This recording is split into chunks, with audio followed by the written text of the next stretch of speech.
Air India flight AI-171 was a scheduled Boeing 787 Dreamliner flying from Ahmedabad to London that tragically crashed on June 12, 2025, just moments after takeoff, killing nearly everyone on board, with only one of 242 passengers and crew surviving, along with casualties reported on the ground.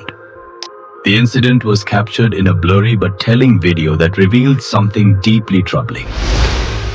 The aircraft's wing flaps and slats appeared to be fully retracted, creating a 0-degree clean configuration, while the landing gear remained extended, and yet the aircraft's nose was tilted sharply upward, as if it was attempting to take off and land at the same time.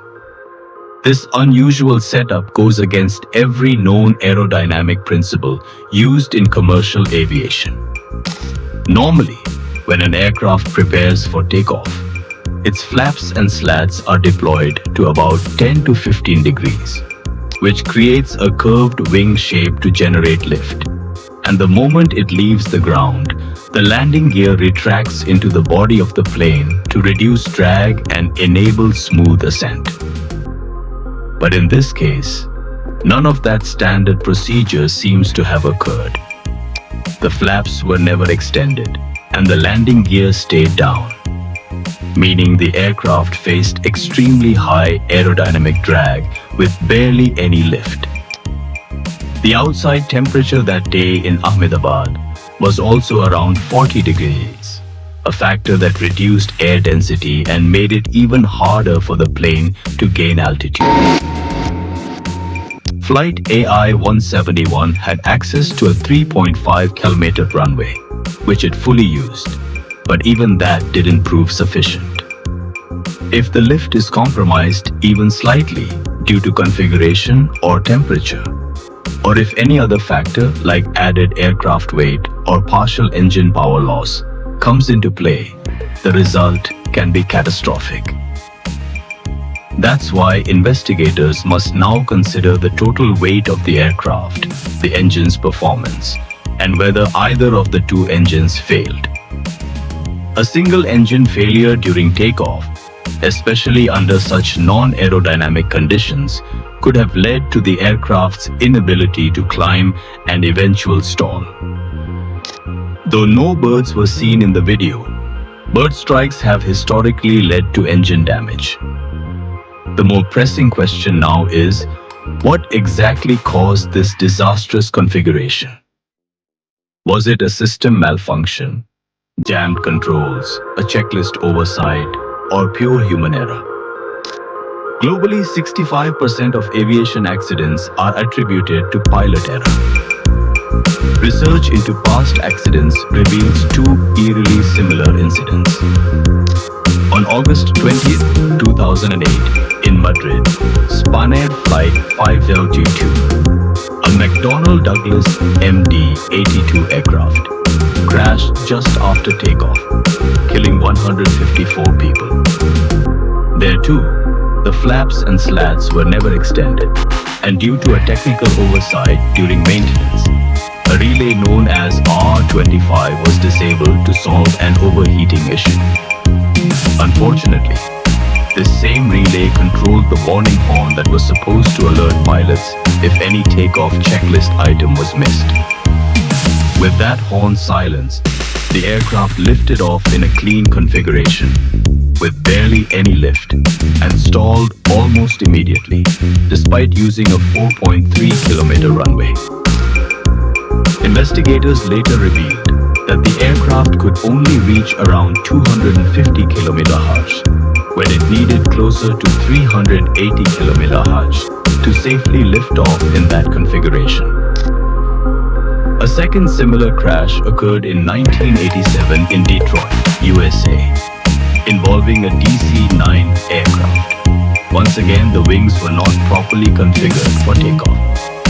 With outside temperatures at 31 kg and the plane near full capacity, it failed to generate the required lift and crashed within seconds of leaving the ground, killing 156 people. In both past cases, human error combined with the failure of mechanical alert systems proved fatal. The Boeing 787 Dreamliner has a much more advanced onboard alarm system that should prevent takeoff if flaps aren't deployed. However, there are two possible ways this alarm could have failed.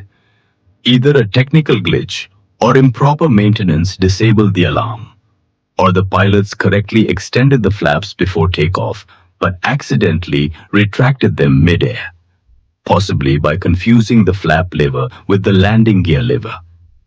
If this happened during a high-pressure situation, the aircraft would suddenly lose lift, and the pilots would have just 15 seconds to identify and correct the issue, a near impossible task under panic. Interestingly, there are some critical differences between AI-171 and the earlier crashes. While the past aircraft gained less than 50 feet in altitude and crashed within 1 kilometers of takeoff, AI-171 climbed to 625 feet, stayed airborne for 30 seconds, and covered about 2.5 kilometers before crashing. There are two possible reasons for this. First, the Dreamliner has more powerful engines and greater wingspan, allowing for better lift. Second, the engines may have initially performed normally but failed mid-air, reducing forward thrust and contributing to the stall. Suggest the deployment of a ram air turbine or RAT, a device that activates only when both engines or onboard power systems fail. That detail cannot be ignored. Moreover, the final known speed of the aircraft during climb was 322 kmph, well below the 450 kmph needed for a clean wing takeoff with extended landing gear. Unlike previous crashes, this plane didn't tilt or roll during descent. It remained unusually stable. That could be explained by two things. Either its wing stabilization technology kept it balanced, or engine failure left the aircraft without thrust, causing it to descend in a controlled but powerless glide. Reports and survivor testimony. Two likely causes emerge. Either a flap retraction caused by human error or checklist failure, or a dual engine failure. Of these, the first seems more probable. The aircraft shows no visible smoke or flames, and the survivor mentioned hearing the engines roaring loudly. Perhaps the crew went full throttle trying to regain altitude, but couldn't. There are no birds seen in the footage, ruling out bird strikes, and again, a dual engine failure is extremely rare. Some witness reports describe a loud sound and flickering lights, indicating possible electrical or hydraulic failure that could have triggered RAT deployment. As of now, only the flight data recorder has been recovered. The cockpit voice recorder remains missing. These devices hold the key to understanding what exactly went wrong. Recording altitude, airspeed, engine data, warning alerts, and cockpit conversation. All of this raises a painful yet vital question. Will there be accountability? According to the Indian Aircraft Act 2024, the DGCA, India's civil aviation regulator, can impose a maximum fine of just Rs 1 crore on any airline, regardless of how serious the violation is. Compare that to the US, where the FAA recently fined Southwest Airlines $140 million for canceling flights during a winter storm. Boeing itself was fined $2.5 billion for two 737 MAX crashes.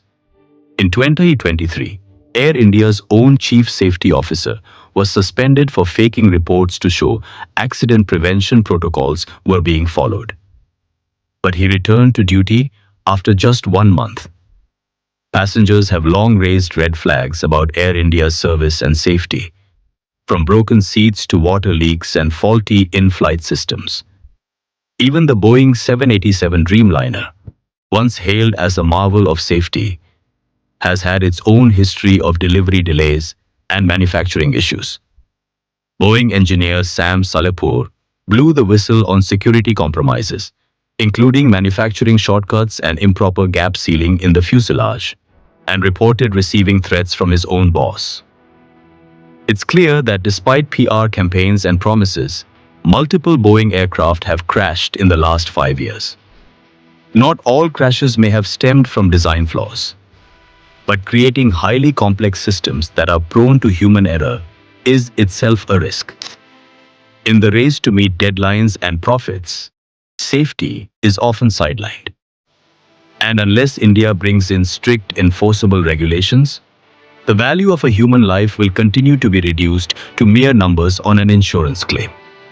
This is not just the story of one flight. It's a reflection of how our systems fail people when they matter most. Heartfelt condolences to the victims and their families. This was Pandit TV. Thank you for watching. Please like and subscribe my YouTube channel.